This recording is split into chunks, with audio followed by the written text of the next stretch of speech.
Doctors and other HCPs are used to being in charge, especially when they're dealing with sales reps. They know that they're the ones calling the shots. So what do sales reps do? Well, the vast majority of them, they roll over and become yes people. Oh, they become totally deferential to the customer. Oh, doctor, thank you so much for giving me some of your valuable time, doctor. I know how busy you are, and I know that your time is very, very valuable. So I'm going to be very, very short. I just want to show you something. And then they go, oh, and thank you so much for your time when the sales call is over. I've got a question for you. Is your time valuable? Is what you're sharing with the customer valuable? Stop being a yes person because it's ugly. I mean, it is seriously ugly. You are not going to sell very much by being completely agreeable.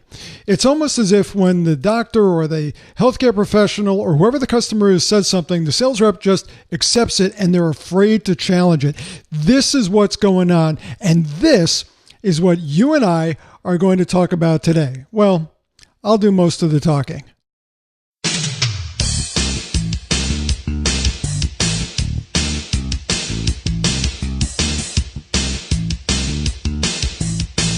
Hello, my friends. This is Mace Haroff, and I want to welcome you to this episode of the Medical Sales Guru podcast and the Medical Sales Channel on YouTube. I'm glad you're here. It says a lot about you. Let's get down to business. What is your job?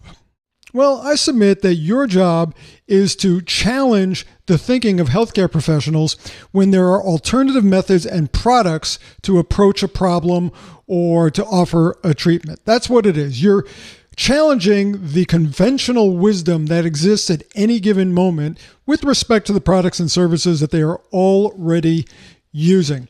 Now, let me be clear about this. It is not about trying to tell doctors and other professionals what to do. Not at all. It's about exploring their thinking and asking them to consider other ideas. It's not about being a yes person. You see, medical reps are taught to deliver good service. You've heard that. You've heard it from your sales manager. You've heard it from other reps. You got to give good service. In fact, your customers will tell you that. Oh, we expect good service. If you want to do business with us, you got to provide good service. And another thing that you probably learned is that the customer is always right. And a lot of people take that to mean, okay, the customer is always right, even when they're not. Well, that might be fine when you're talking about maybe a retail store or something where the outcome isn't critical. But when you're talking about healthcare and patient outcomes, if the customer isn't right, if the doctor isn't right, you need to challenge their assumptions, at least get them to think. Not to tell them they're wrong, but get them to think, because the doctor is not always right, even if the doctor tells you that. So here's the reality. Doctors and other healthcare professionals, can they be a little intimidating? Yeah, they can. And here's why. Not because they're big or tougher than you or more assertive than you, but they've had 12 to 14 years of schooling, of training, versus the typical sales rep's training program, which is anywhere from 2 weeks to maybe 2 or 3 months at the max. And that's with great companies. Most companies get a weekend or less, or a couple of days of training. Average companies will do a week or 2 weeks, and some of them have home study programs, et cetera, et cetera. But there's a big disparity here. You have someone who is truly an expert, a doctor or other healthcare professional who has has spent years developing their expertise. So it's pretty hard to challenge them for two reasons. Number one, it's uncomfortable. Number two, if you challenge them, they will assert their expertise because they've worked very hard to obtain it. So that's really one of the key things with sales representatives, is that reps are not comfortable challenging doctors because of the disparity in training, and also because they fear the repercussions. And the most notable repercussion is, well, the customer won't like me, and if the customer doesn't like me, he or she won't buy from me. So again, what is your job? Well, it is certainly to deliver customer service, but it's also to sell your products. That's really what your job is. And customer service is very comfortable. In fact, it's much more comfortable than selling, because when you're just delivering customer service, you're really not challenging anybody. You're taking care of them. You're providing product support, service support, whatever it is. No one's going to feel challenged when you do that. But selling, is a bit less comfortable for many people, because you are challenging them. You're pushing them out of their comfort zone, and that might make you a little uncomfortable.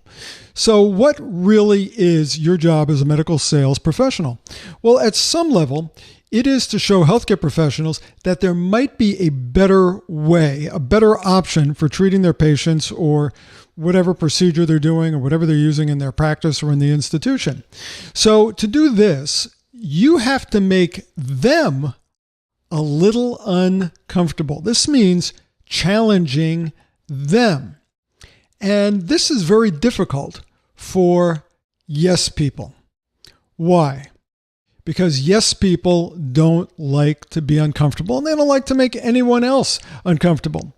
If you want to succeed as a medical sales professional, you're going to have to get comfortable making your customers uncomfortable. And it will pay off handsomely in terms of sales and relationship. Because when you're challenging them and you're getting them to think, you're not telling them what to do, but you're being professional, you're asking their opinions, you're positioning them as the experts, they will respect you for that. That's what this is all about. It's about doing it respectfully. So it does not mean telling doctors and other healthcare professionals what to do. If you've ever done that, it probably doesn't feel comfortable to you. In fact, you'll see reps when they're doing this, their whole body language changes when they start telling healthcare professionals what to do. They'll like cross their arms and they stiffen up and they'll go, well, you really should look at our product because it's better than what you're using. You really should. Instead of relaxing and asking a question that allows the customer to assert his or her thoughts, their feelings. So your job is to make them uncomfortable by letting them know there are other options to whatever it is that you could help them with. And these are things that can be done more easily, faster, with less fuss in a shorter period of time, with less risk, and also with better outcomes. Now, when your customers hear this, and they recognize that maybe they're not doing everything as well as they can, maybe there's an easier way of doing something, that will make them uncomfortable. If you let them know that other customers, people who do what they do, are getting results that they consider to be superior to the type of results that your customer is getting, and be careful how you imply that. You're never going to state it, but you don't want to imply it, but you just want to let them know that other people are getting better results. You want to make them curious. So they say, well, what kind of results are you talking about? What do you mean? When you do this, you are going to make them uncomfortable. Make no doubt about it. So what else can you do? Don't be afraid to ask what-if questions. When your customers are hitting you with objections and reasons why it won't work and why their product is the best and they're very comfortable with it and they love the sales rep they're working with and all that stuff, don't be afraid to hit them with what-if questions. Let's say a product is used for aesthetic procedures, okay? And let's say your product is able to do the same aesthetic procedure, but it's able to do it faster, with less pain, and with fewer visits. So you're talking to the doctor, and you share this information, and he says, my patients are happy. The pain is really minimal. And what I'm doing requires more visits, but they really don't mind the visits. But yours takes 3 visits, mine takes 5 visits. They're good with that. So you don't want to say to the doctor, man, are you crazy? I mean, that would be very uncomfortable and it would be very wrong.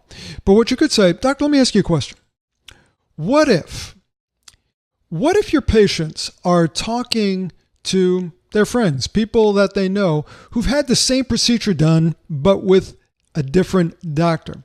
And your patient, doctor, he says, I like the result that I got with Dr. Smith, who was you, but I don't care to go through the pain again, or I certainly don't want to go through the pain 5 times again.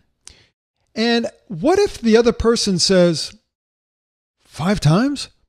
My experience was very, very different. I didn't have to go through it 5 times. And I only had to go back to my doctor for 3 treatments. And my outcome is as good as yours, if not, might I say, a little better. What if the patient says that to your patient, the person they're talking to? Because, doctor, would you agree that patients, they talk to each other? And many of the doctors using our product tell me that they're getting word-of-mouth referrals from patients who've had a better experience at their office using our products than they've had at other doctors' offices where the same product isn't being used. So just let me ask you this. What if you were aware that this was happening? Would you want to do something about it? Now, I just made up a scenario there. I used what-if questions to make the doctor a little uncomfortable, to suggest that, patients talk. And you could be losing referrals when they're talking to patients who've had the procedure done somewhere else and it was a better experience. Would that concern you? Really, what you're trying to do is to create a scenario where the doctor says, show me what you got. Show me how you give a better experience. What is it about yours that makes it different? And most importantly, what I want you to notice is that in no circumstance was I being disrespectful to the customer. In no circumstance was I trying to tell him what to do or saying that he was wrong. I was just asking a what-if question. What would you do if? So successful medical sales is really about getting comfortable, being uncomfortable by making your customers a bit uncomfortable. Did you follow that? You see, this type of discomfort, it serves to help them and to help them help their patients. That's what it's about. Or you can be a yes person. Whenever a doctor says no, or I disagree with you, you can say, yeah, I see what you mean. Yeah, I get it. No, you're right. Well, thanks so much for your valuable time. I really appreciate it. Have a nice day. And you walk out of there with nothing and you're seen as a yes person. And another thing about yes people are common. Your competitors, most of them, are yes people because they don't want to fear being not liked also. So be respectful, take a different approach, show the customer that you value their opinions. But when they challenge you that your product is no different, don't be afraid to challenge them on ways that help them to see that it is. And be very, very specific. But ultimately, the decision has to be theirs. So if you would like an opportunity to learn more about having more effective conversations with healthcare professionals, I have an invitation for you to attend my free webinar entitled How to Sell More Almost Immediately by Changing the Sales Story You Tell Healthcare Professionals Without Being a Pushy Sales Rep. That's really what you fear. No one wants to be a pushy sales rep. And if you will spend an hour with me on this webinar, I will show you how you can be effective and never feel pushy at all. If you'd like to get some more information, it is going to be offered this coming Wednesday. If you'd like to get some more information about this hour of learning that you don't want to miss, get more information at medicalsalestraining.com. It's right here on the bottom of the screen, medicalsalestraining.com/webinar. Again, medicalsalestraining.com/webinar. So thank you for spending some time with me. And I know that if I ask you to spend time with me again, maybe you will be a yes person and say, you know what, Mace? I think I will because you've delivered some value here. You've taught me something. And that's what I'm after. But if you don't think this is valuable, if you think I've wasted your time, don't be a yes person. Tell me. Make a comment under the video or shoot me an email. Don't shoot me, but send me an email. I'd rather you send than shoot because shooting's kind of ugly. So thank you again for being here. I love having you on my podcast and watching my videos. Do your colleagues a favor. Share this with them. And by all means, if you're listening to the podcast on iTunes or on the Medical Sales Guru website, where I also host the podcast, please leave a comment. That's what keeps me doing these. When you tell me that you like it, you don't like it, that it's been valuable or something else to be valuable, that keeps me moving forward. So this is pretty cool. It's great. Hope you're listening to this while you're exercising, driving in your car, and most importantly, before you make your next sales call so that you think differently, you act differently, and you sell more. And don't forget, as you move forward in your medical sales career, that nothing, I mean nothing, is more important than the patient. The patient, my friends, always comes first. You have the ability to get out there and make a difference. Go do it. For the Medical Sales Guru podcast and the Medical Sales Channel, I'm Mace Haroff. I'll talk to you again soon. Bye for now.